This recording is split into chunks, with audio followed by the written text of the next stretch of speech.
everybody, this is Caitlin here, and welcome to the next installment of Scribble Reviews. These are the videos where I normally review some kind of medium, where it is anime, video games, films that I've seen, stuff that I've read, or blah blah blah. Today in particular, I'm going to be discussing the latest film that I finally managed to see. It's been a while since I've been to the cinema. The last thing I actually saw in the cinema was Animal Creation, so hopefully this one that I saw was a little bit better. And the film in question I saw was Thor Ragnarok, the latest series, or the latest part of the Marvel Universe series leading up to Infinity War, which I will honestly say, before I delve too deep into the story and whatnot, I will be discussing some spoilers, so if you haven't seen the film yet, which I believe most people who go see Marvel films try to see them straight away anyway, but if you haven't seen it yet, maybe don't watch this video, because I'm going to be discussing some certain points in the story which maybe might not be too spoilery, but in like comparing like a normal spoiler to like a Marvel spoiler seems to be like an entirely different scale and whatnot. So if you've not seen it, maybe don't watch this video yet and come back after you've seen the film. But in particular, Thor Ragnarok is latest in the Thor section, or rather the Thor pathway to the Marvel Universe to Infinity War.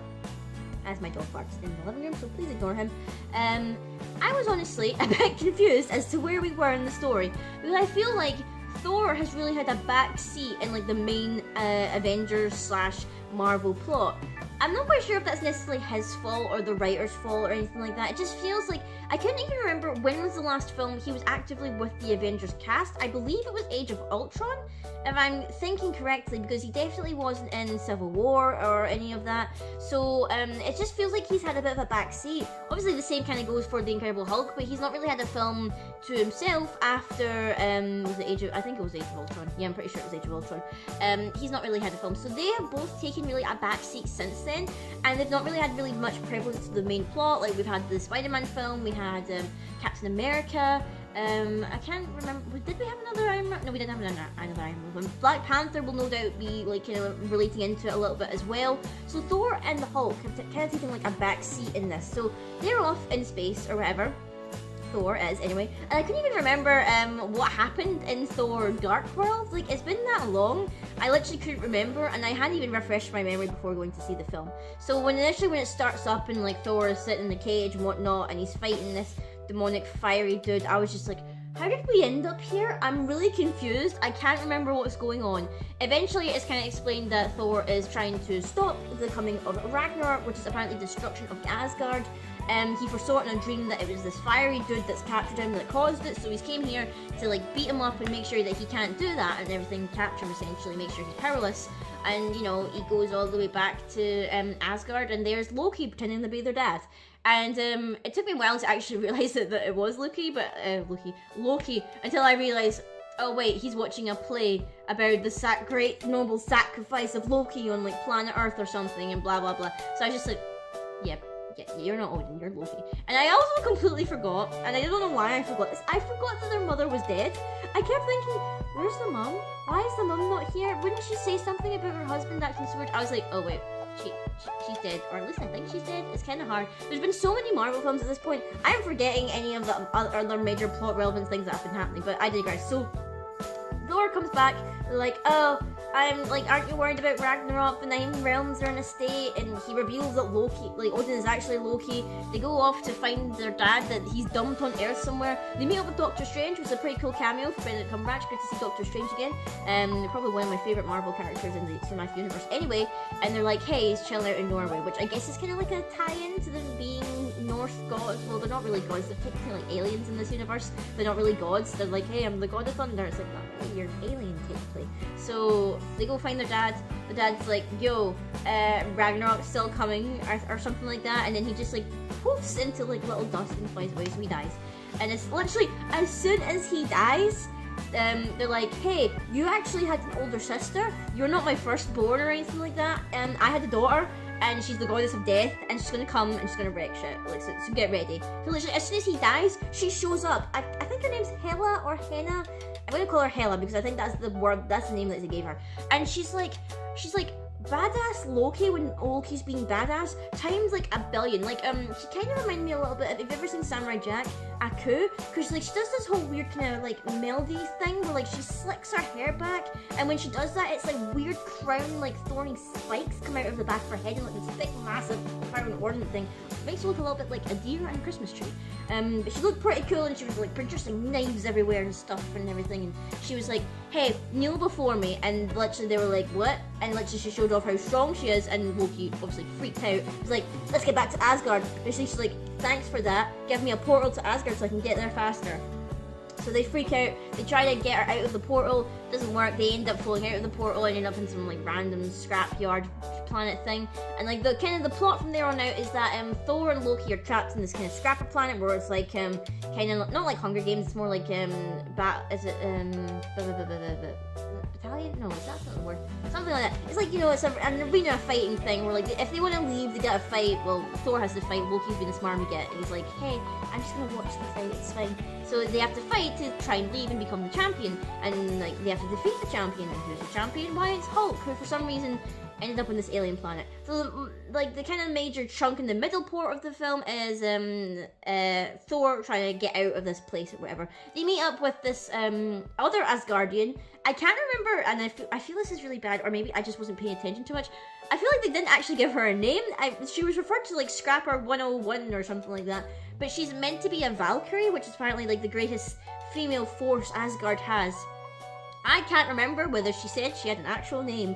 I can't actually remember, so I'm just going to refer to her as Scrapper because I can't remember her actual name. I'll probably need to look this up afterward because I can't remember. But she's like, hey, Asgard sucks. I don't care. You sent us all to die and whatnot, and yeah, I'm the only one who lived, so yeah, hell is bad and I'm not going to help you. Eventually, I think she kind of warms up to him and whatnot, and you know, no spoiler alert, they manage to get out and get back to Asgard, where Hela is just wrecking stuff up. She's like, hey, Asgardians, I'm the real heir to this throne. You should bow down to me. We're gonna conquer the rest of the galaxy. Screw just 9 realms. I'm gonna have like 20 million realms under me. Like, yeah. And then the Asgardians are just like, nah, we're not doing that. So then she just kills a bunch of them, obviously. And it turns out, and I found this, I'm not quite sure if this was a plot contrivance, whether it was a plot hole, or maybe it was just like them showing how stupid Odin was, but there was a point where like Hela goes into the throne room and she's like, oh, Odin was like a bad dad. He never knew how to fix his problems. He just covered them up. And she like breaks the kind of mural thing showing Odin and like his sons or whatever on the wall. And when it crumbles away, there's like a different mural underneath it. And it's showing Odin with Hela like going off into the like, galaxy and ravaging worlds while she's riding this black wolf and everything. And it's like, okay, Odin, if you didn't want anyone finding out your secret about your secret daughter, who's the goddess of death, by the way, who helped you slay millions and whatnot, why would you leave that mural up there and just be like, you know what, I'm just going to cover that up with something else. I'm not going to destroy it or anything like that, but no, I guess they needed a way to kind of tell Odin's relevance to Hela and whatnot, and why he banished her and everything. Apparently she got too power hungry and all this stuff. So, I don't know, but it was kind of cool. And obviously, they eventually make their way back to Asgard, and Thor's just like, oh. There's also another point where, at the very beginning, Thor was like, it's fine, I have my hammer, and he chucks the hammer at Hela, and she breaks it. And I can't remember if it's ever explained how she manages to break it. They say something where it's like, the closer she is to Asgard, or the longer she is on Asgard, the stronger she becomes. But at that point, it's like, she's not been to Asgard yet. How can she be that strong? She's on Earth. Like, how can she be this strong enough to break the hammer? So yeah, for the major part of the film, Thor doesn't have his hammer or anything like that. He has to rely on just like whatever blunt object he's got a hold of on basically his strength.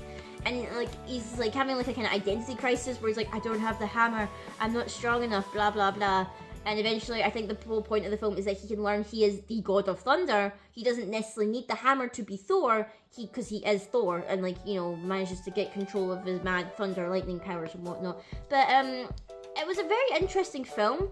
Obviously, it was like probably the furthest away from like the main plot line happening on Earth in terms of like the overarching Marvel/Avengers storyline and blah blah blah. So it is really cool. I think at this point, because they said at the end it was like Thor's going to return in Infinity War, so he's not going to show up again until then. So we've got a little while to wait to see how his resolves. So I'm not going to say exactly how the film ends, but it is left at a point where like, okay, so where is this going, and then you kind of get left with a kind of indication of what's going to happen, but obviously that's when the film ends, so you don't actually get an answer to that, and the answer will probably be in Infinity War, because it seems like he's not going to appear in another Marvel film until that point, which I guess kind of makes sense, because at this point, other than the Guardians of the Galaxy, him and Hulk are the only ones still in space, so it makes sense how the other films, which I believe is Black Panther, and I think it's a Black Widow film, potentially, I can't remember whether that's before or after Infinity War. It would make sense for it to be before, but it makes sense that he won't appear again in the Marvel films leading up to Infinity War because he's still stuck in space or whatever,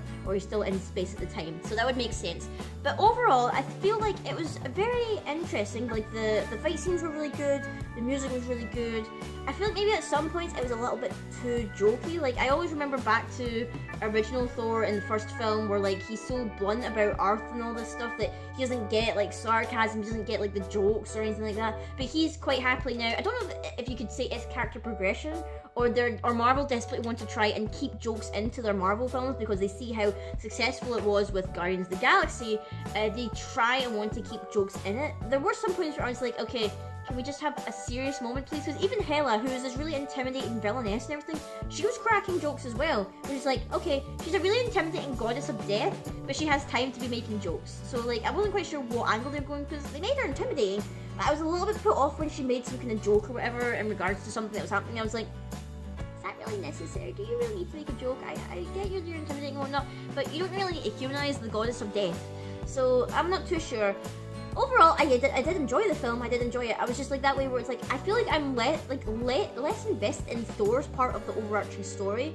Like I enjoyed it, like, but I feel like I'm not as connected with him just because he's so out there in terms of the rest of the Avengers. I mean, he is technically an alien, I suppose, and he's not technically a superhero. So it's not like he has this cool machinery and whatnot that gives him his powers. It's just like, hey, I'm a lightning dude or whatever. I am the god of thunder. And everything. So yeah, it was interesting. I did enjoy it. I wouldn't say what happened in the after credit scenes or whatnot, but it was very interesting. I'll be very interested to see how he kind of ties into Infinity War and whatnot, and what it's like when he eventually reunites with the other Avengers, because you know that they're going to reunite at some point. I mean, Infinity War has to happen and whatnot, so I'm very, very interested for that. If I had to rate it, it's kind of hard to rate it because there's been so many Marvel films already. It's like kind of hard. I feel like it's better than the first Thor, probably better than the second. Not sure how much higher I would rate it in comparison to all the other ones. I think out of all the Thor films, it was maybe the best one. But I'm not too sure about that. I mean, I'm sure many people who are hardcore Marvel fans disagree with me here, but I'm here as like a casual enjoyer of the Marvel universe. I'm not like deep heavy into like the lore and stuff. Literally the only thing I know is like the actual films. So I don't know any of the comics and blah blah blah. So I'm not sure how canon or accurate this is to like any other portrayal of Thor. But I found it a really interesting film. I really enjoyed it. Anything else I can say about it really? Not in particular. The acting was on point. I thought it was good. Maybe just a bit too much comedy in some places where it didn't really need it and whatnot. And other than that, I really enjoyed it, guys. So I hope you enjoyed this kind of like perspective from me reviewing the film. What did you guys think of the film? If you've seen it, whatever. Have you not seen it, and you know you've now just spoiled yourself for some of the major points that's happening? So shame on you for doing that. But you know you clicked at your own risk. I did warn you at the start of it. I was going to spoil some things and whatnot. So I hope you enjoyed this video, guys. Leave a like and a comment down below. Let me know what film you want me to talk about next. Some of the recent releases and whatnot. Do you want me to try and keep on track of all the Marvel films that are coming out and review them as they go along in the lead up to Infinity War, and God knows how long it will be when it comes out and everything. So until next time, guys, I will see you all later.